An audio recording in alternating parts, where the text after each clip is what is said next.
Welcome to the Virtual Strategic Solutions Virtual Reality Simulation System. Accessing Legacy Dataset.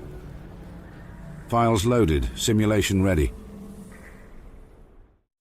Vault 108 is a Vault-Tec vault located in the Capital Wasteland in 2277. It is located south of Canterbury Commons and northeast of the Corvega factory. Construction on the vault began in March 2061 and was cut short in December 2069 due to a work stoppage. It was built to accommodate 475 residents for a total of 38 years.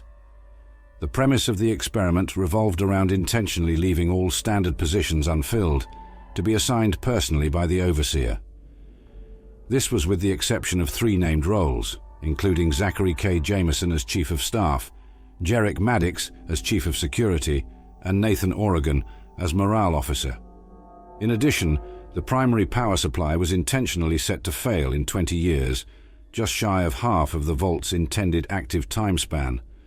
The backup power supply, Steam Whistle Mini Geothermal, would not be sufficient to power the entirety of the vault, a fact the scientists were aware of.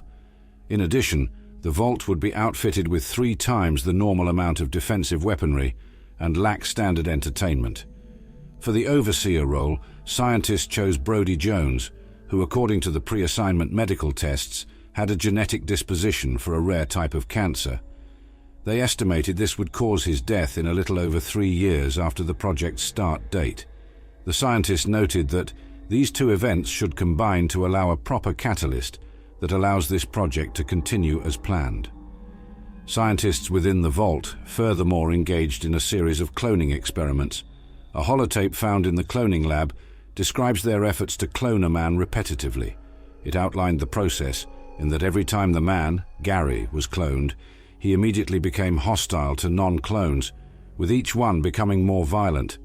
After the 53rd was no different, the staff began to wonder what to do with all of the clones, as the vault's observation rooms were becoming full. Shortly thereafter, Gary 54 exhibited the same increased aggression, this time injuring Dr. Peterson during an examination. The entry also states that they will be destroying some of the clones to make room for many more tests. When the lone wanderer discovers the location, only Gary clones and creatures remain alive inside. The vault is in an advanced state of disrepair, with water leaks, rust, and collapsed sections. The door is found ajar by the lone wanderer upon arrival. There are 3 main sections one can explore, including the entrance, living quarters, and cloning lab. The living quarters and cloning lab are inhabited by a dozen clones named Gary, all of which are hostile. Most clones are unarmed, with the exception of Gary 1, 25, and 32, who have knives or lead pipes. All clones may pick up and utilize weapons that are present in the area. The reactor area is inaccessible due to a blockage of debris in the reactor entrance, located in the cafeteria.